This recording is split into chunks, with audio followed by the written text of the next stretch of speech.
Hello student, तो आज की क्लास में फिल इन द ब्लैंक्स पढ़ेंगे। पेडागॉजी ऑफ इंग्लिश के यूनिट फर्स्ट के फिल इन द ब्लैंक्स पढ़ेंगे। तो क्या है? First, the teacher should keep the student busy in interaction like. एक टीचर अपने स्टूडेंट को बिजी रखने के लिए क्या करना चाहिए? किस चीज़ से, किस प्रक्रिया से अपन बच्चों को बिजी रख सकते हैं? तो किससे? Discussion.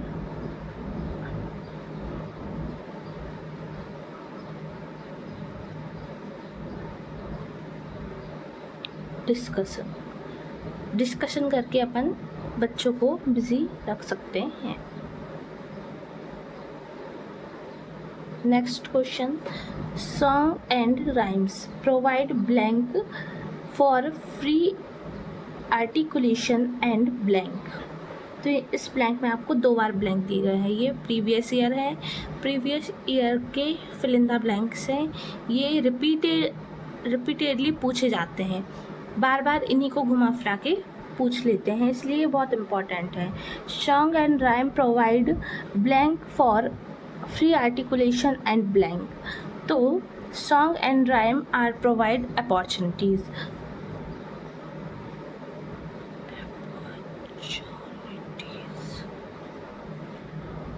Provide opportunities for free articulation and recitation.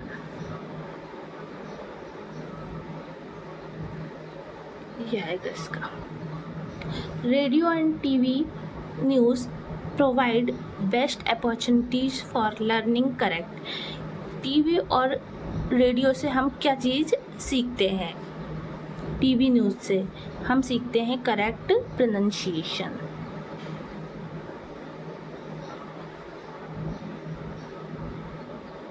Correct pronunciation सीखते हैं। फिर next, child learn as much blank as in classroom. बच्चा किससे अच्छे से सीख सकता है? तो children learn as much as outside as in classroom. फिर language is an arbitrary system of sound. अब हम आते हैं अपने नेक्स्ट क्वेश्चन पे। नेक्स्ट क्वेश्चन क्या है? Listening means blank sound. Listening means blank sound. तो सुनने का मतलब क्या होता है? सुनना मीन्स, मतलब लिसनिंग मीन्स रिसीविंग साउंड्स। तो यहाँ पे लिख देंगे रिसीविंग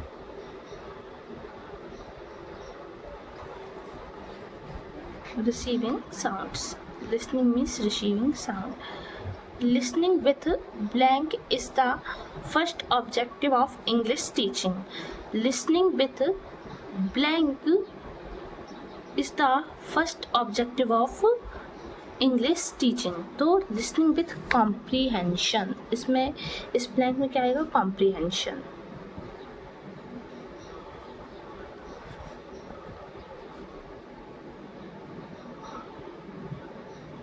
ब्लैंक छोटा पड़ गया, इसे अपन ऊपर लिख, comprehension.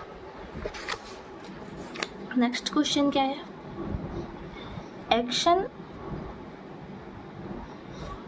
Action question are responded by the learner. Action question was, ये अपन ने ना यहाँ पे ना ब्लैंक है, ये जो है ये ब्लैंक है। तो action question are responded by the learner. तो इस ब्लैंक में, यहाँ ब्लैंक है तो इस ब्लैंक में लर्नर्स आएगा। ओके, तो ये गलती से मैंने आंसर भी लिख दिया। तो action question are responded by the learner. अब नेक्स्ट, इंग्लिश इज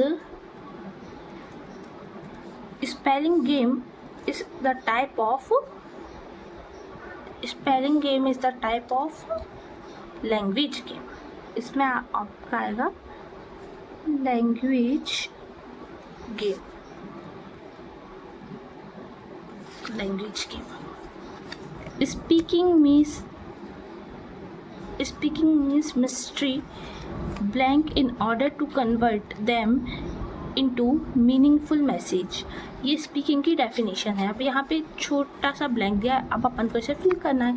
तो speaking means mystery of using sound in order to convert them into meaningful message। किसी यूजिंग मतलब साउंड का यूज़ करके अपन को एक मीनिंगफुल सेंटेंस बनाना है, उसी को स्पीकिंग कहते हैं, यूजिंग साउंड। ठीक है, तो अब अपन आते हैं अपने नेक्स्ट पे वन वर्ड करेंगे। इसके बाद ये अपने फिल इन द ब्लैंक्स पूरे कंप्लीट हो चुके हैं। अब अपन इसके बाद वन वर्ड करेंगे। आप देख लीजिए, आप स्क्रीनशॉट भी ले सकते हैं इनका। मैं आपको एक बार शुरू से दिखा देती हूँ। ये अपन ने 10 फिल इन द ब्लैंक्स कर दिए। अब अपन करते हैं वन वर्ड। अब आते हैं अपने नेक्स्ट टॉपिक पे, वन वर्ड पे। तो वन वर्ड स्टार्ट करते हैं। When language are learned without any practice it is called. वह लैंग्वेज जो बिना किसी प्रैक्टिस के, बिना किसी ग्रामर के सीखी जाती है, उसे क्या कहते हैं? उसे बोलते हैं मदर टंग। उसे बोलते हैं मदर टंग या फिर फर्स्ट लैंग्वेज। तो अपन यहाँ पे लिख देते हैं फर्स्ट लैंग्वेज बोलते हैं उसे, first language. In India, there is a great blank in language and culture. In India, there is a great diversity या फिर डिफरेंस। डाइवर्सिटी भी बोल सकते हैं और डिफरेंट भी बोल सकते हैं। इन लैंग्वेज एंड कल्चर, तो diversity. Next question, understanding the language when spoken or writing is one of the objective of teaching English। इसमें आएगा टीचिंग, इसमें मैंने गलती से लिख दिया था, तो ये यहाँ पे ब्लैंक आएगा, तो ये वन वर्ड में इसका आंसर होगा teaching. Understanding the language when spoken और writing is one of the objective of teaching English।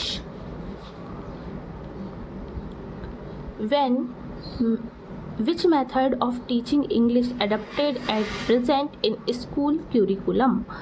कौन सी लैंग्वेज अभी हाल ही में एडॉप्ट की गई है स्कूल क्यूरिकुलम के लिए? तो teaching method.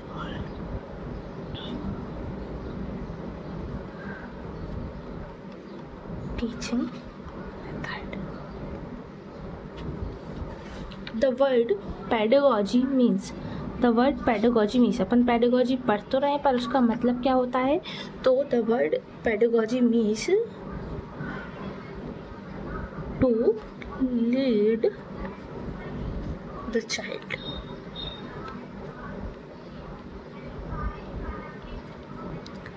to lead the child। अब अपन करते हैं, जब तक आप इसका स्क्रीनशॉट ले लीजिए। अपन के इस चैप्टर में 4 मार्क्स के ऑब्जेक्टिव आएंगे, तो अपन 30 ऑब्जेक्टिव पढ़ रहे हैं, उसमें से 4 मार्क्स के ऑब्जेक्टिव आएंगे। इम्पॉर्टेंट ऑब्जेक्टिव्स आप तक मैं पहुंचा रही हूँ। चलिए तो आते हैं नेक्स्ट क्वेश्चन पे। How many section are there in language lab? Language lab में कितने सेक्शन होते हैं? तो कितने होते हैं? 2 सेक्शंस होते हैं। कौन कौन से होते हैं 2 सेक्शंस? एक होता है ओरल और एक होता है रिटन। 2 होते हैं, एक ओरल और एक रिटन। मल्टीलिंगुअलिज्म में भी ए और an to learn second language. Second language के लिए मल्टीलिंगुअलिज्म कैसे काम करता है? तो इवैल्यूएशन प्रोसेस के द्वारा। Evaluation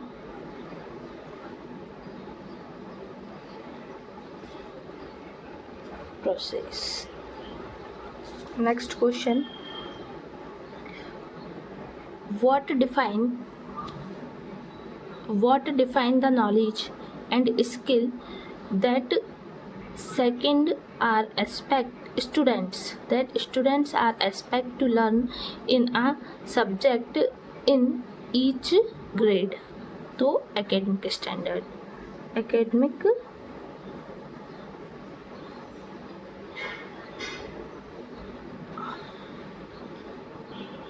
standard.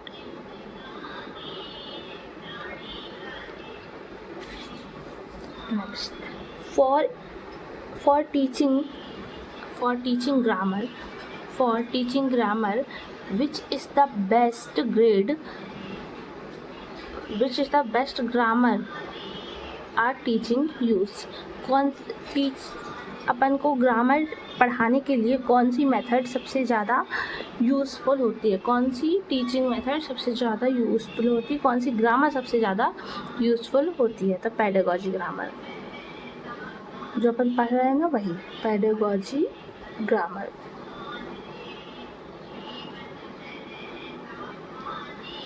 Next question, the aim of dictation is to provide process writing blank spelling of the word. तो जो डिक्टेशन, मतलब डिक्टेशन तो आप जानती होंगे, जो टीचर बोलते हैं और अपन लोग लिखते हैं. तो the aim of dictation is to provide practice writing. ये आपको क्या प्रोवाइड कराना चाहता है? तो correct spelling of the word. इसका उद्देश्य ये होता है कि बच्चे करेक्ट स्पेलिंग लिखना सीख जाएं.